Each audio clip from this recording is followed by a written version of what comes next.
Friends, Radhe Radhe. तो कैसे हैं आप सब? स्वागत है आपका मेरे YouTube चैनल एस्ट्रो समाधान लाइव में। आप सबको नमस्कार, आप सबके माता पिता को नमस्कार, साथ ही मेरे माता पिता को भी नमस्कार। आइए शुरू करते हैं आज की वीडियो को लास्ट तक जरूर देखिएगा, क्योंकि आप सबके लिए कुछ ना कुछ इसमें इम्पोर्टेंट जरूर रहेगा। एंड एक बहुत अच्छी सी रिक्वेस्ट है आपके साथ कि पिछले जो मेरे वीडियोस हैं उन्हें भी आप पूरा देखिए, लाइक शेयर एंड सब्सक्राइब जरूर करिए, ताकि ज़्यादा से ज़्यादा ये चैनल लोगों तक पहुँच सके और जिसको नीड है वो इस सेवा का लाभ उठा सके फ्री ऑफ कॉस्ट। तो चलिए स्टार्ट करते हैं हमारी वीडियो। आज की जो वीडियो है इसका टॉपिक रहेगा हमारा केमद्रुम योग। केमद्रुम योग जो है ये बनता है जिस ग्रह की वजह से और कुंडली में जिन भावों पे होने से वो ग्रह ये योग बनेगा, वो मैं आज डिस्कस करने वाली हूँ आपसे। साथ ही में इसके उपाय, लक्षण और इसके जो भी आप कह सकते हैं कि बेनिफिट्स एंड जो भी नेगेटिव इफेक्ट्स है वो सारे इनको बताऊंगी। तो चलिए स्टार्ट करते हैं। मैं बता देती हूँ आपको, केमद्रुम जो योग होता है ये बनता है चंद्र की उपस्थिति से। आपकी कुंडली के अंदर चंद्रमा कहाँ है, किस स्थिति में है, किसके साथ बैठा है, इससे केमद्रुम योग बनता है। तो हम जानते हैं। अब देखिए, अगर चंद्रमा आपकी कुंडली में कहीं भी किसी भी स्थान में हो, ठीक है, और उसके एक घर आगे और एक घर पीछे, मतलब जहाँ पे चंद्रमा है उसके आगे और पीछे कोई ग्रह ना हो, तो केमद्रुम योग बनता है। अब डिपेंड करता है कि केमद्रुम योग में कितना इफेक्टिव है और कितना नहीं है। मीन्स की हो सकता है किसी की कुंडली में केमद्रुम योग बन रहा हो, लेकिन चंद्रमा की जो डिग्री है वो कम हो या बहुत ज्यादा हाई हो, ठीक है। या फिर ये भी हो सकता है कि वो किसी उच्च राशि में या नीच राशि में हो, तो उससे जो है केमद्रुम योग का इफेक्ट जो है वो ऊपर नीचे होगा। तो अब जानते हैं कि केमद्रुम योग के लाभ और हानियां क्या है। तो केमद्रुम योग के लाभ तो बहुत कम है, हानियां बहुत ज्यादा है, ठीक है। तो केमद्रुम योग जो है उसके जो भी हानियां हैं पहले मैं आपको बता देती हूँ। केमद्रुम योग जिसकी भी कुंडली में बनता है, सबसे पहले उसके अंदर एक अजीब तरह का भय रहता है। यानी वो कोई भी काम करने चलता है, पहले उसके अंदर डर आ जाता है कि हाँ ये काम सक्सेस होगा या नहीं होगा। ऐसे कर करके अपनी लाइफ के अंदर बहुत सारा मतलब टाइम जो है वो इसी सोच के अंदर ही वेस्ट कर देता है। यानी उसकी रिस्क टेकिंग जो कैपेसिटी है वो, मतलब उसका जो दिमाग है, मन है, उसको रिस्क लेने नहीं देता है। और अच्छी भी बात है, क्योंकि ये जो केमद्रुम योग है एक तरह का दरिद्र योग की कैटेगरी में ही आता है। क्योंकि जो ये केमद्रुम योग है ना, इसकी वजह से इंसान के पास कितना भी धन हो, संपदा हो, कुछ हो, पर अपने मन की वजह से और कभी कभार मन के डर की वजह से, लेकिन कभी कभार अपने सही डिसीजन नहीं ले पाने की वजह से सारी धन संपदा, मान प्रतिष्ठा सब खो देता है।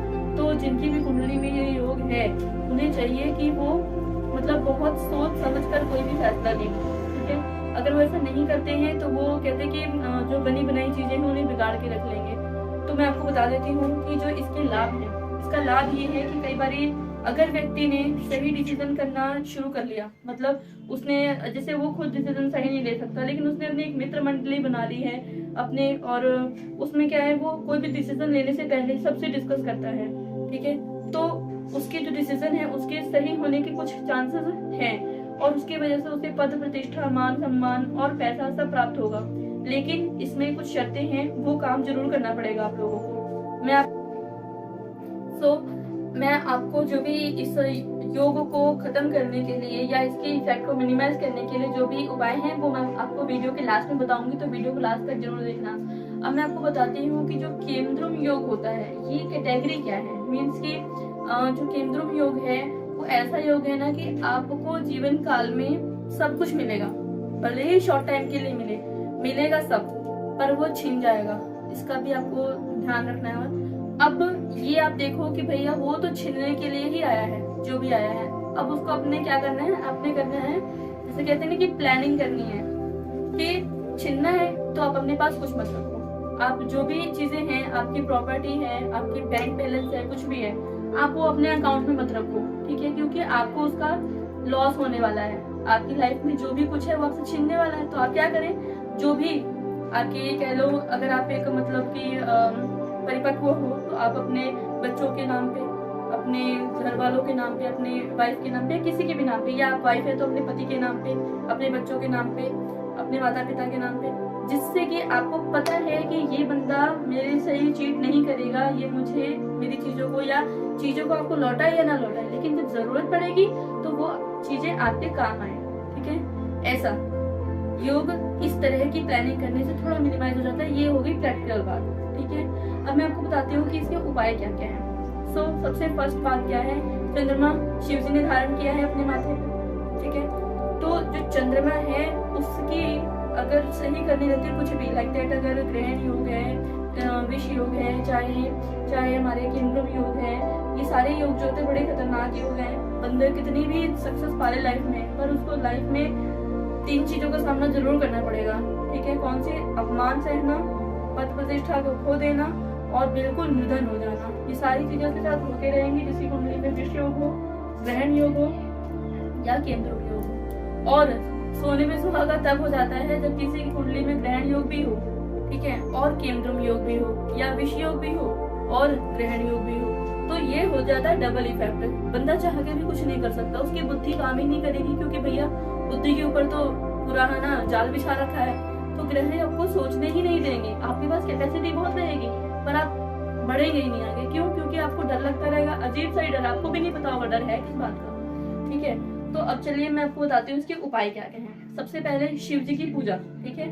आपने सोमवार के व्रत रखने शुरू करने हैं। ऐसे नहीं कि लगातार अनलिमिटेड व्रत रख लो, ऐसा नहीं है।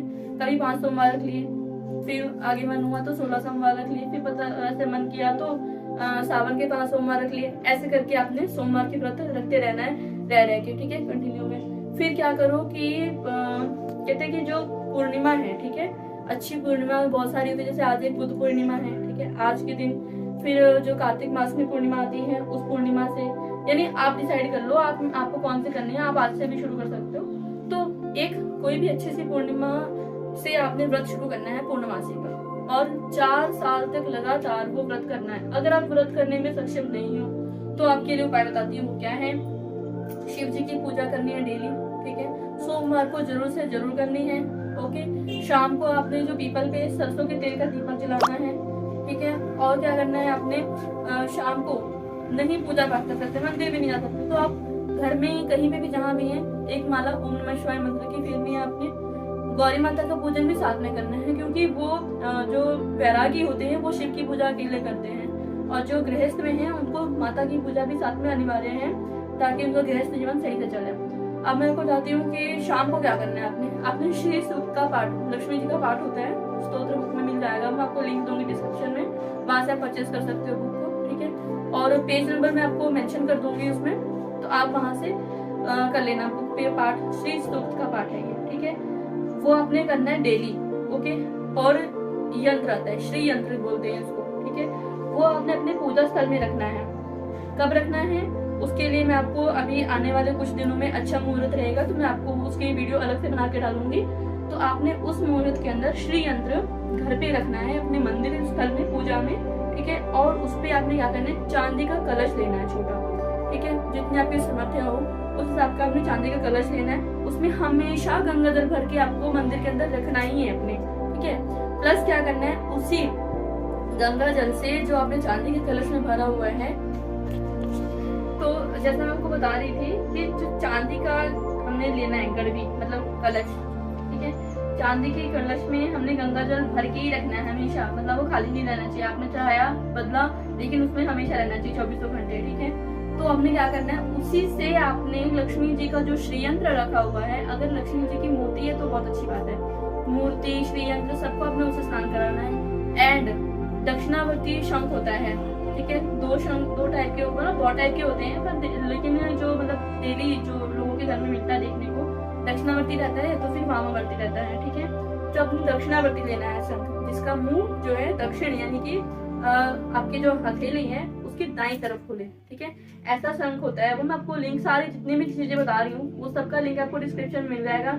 इसका फायदा ये है कि आपको जितने भी उपाय बताऊंगी रिगार्डिंग टू दैट योग, वो सारी की सारी चीजें आपको मेरे डिस्क्रिप्शन में मिल जाएंगी, लिंक वहां से परचेज करेंगे डिस्काउंट भी मिलेगा, और आपको सब चीजें एक साथ ही मिल जाएंगी, तो उसमें आप ही का टाइम जो है वो बचेगा, ठीक है। तो अब मैं आपको बताती हूँ कि जो श्रीयंत्र है उसको अपने दक्षिणावर्ती शंख में गंगा जल भर के उससे अगर स्नान कराएंगे तो जो ये योग है इसका मतलब आप कह सकते हैं कि बिल्कुल 0.05% बस इतना सा इफेक्ट आएगा। लेकिन मैं आपसे ये बार बार कहना चाहूंगी कि बिल्कुल भी है ना, यहाँ पर ये मत सोचना कि मेरे पास समय नहीं है कि क्या है, प्लीज थोड़ा सा टाइम निकाल के ये चीज जरूर कर लेना, वरना लाइफ में ना इतनी सी रोटी के लिए भी तरसना पड़ जाएगा आप लोगों को। प्लीज इस चीज को जरूर कर लेना। तो अगली बात क्या है, आपने जो है ना कनक धारा स्तोत्र है एक, ठीक है, अगर आप मतलब आपका वेद और पुराणों में मन लगता है तो आप कनक धारा स्तोत्र को भी पढ़ें। कब पढ़ें? आपने वो पढ़ना है शुक्रवार को, ठीक है। एंड शुक्रवार को आपने क्या करना है, गाय का दूध प्लस चावल, ठीक है, यानी कि खीर बनानी है आपने। शाम को खीर बना के बच्चों को खिलाओ जरूर से।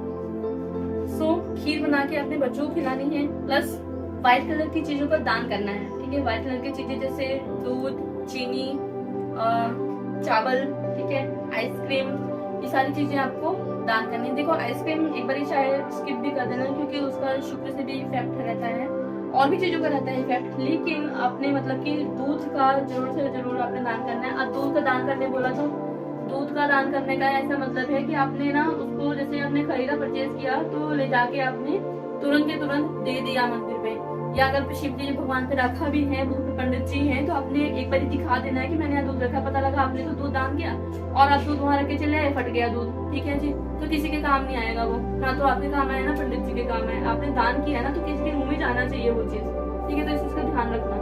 और आपने क्या, ये जो मैंने आपको चीजें बताई है, कनक धारा स्तोत्र, श्री सूक्त का पाठ, ठीक है, और दक्षिणावर्ती शंख को घर पे रखना, चांदी की जो कलश होते हैं उसको घर पे रखना, गंगा जल की बॉटल, अगर आप नहीं जा सकते हरिद्वार या कहीं भी गंगा जी के तट पर तो आपको वो भी मिल जाता है, तो उसका भी लिंक आपको डिस्क्रिप्शन में मिल जाएगा। गंगा जल हो गया, ठीक है, बाकी चावल दूध वगैरह तो आपको घर पे ही डेली ग्रोसरी से लेना पड़ेगा। तो इन सभी चीजों का जो लिंक है जो मैंने आपको बताया अभी, कलश, श्री यंत्र, श्री सूक्त, कनक धारा स्तोत्र, इन सब का लिंक आपको मेरे डिस्क्रिप्शन में मिलेगा, आप परचेज कर लेना और जरूर से जरूर करना, बिना भूले इन सभी चीजों का अपने नियम से धारण करना है।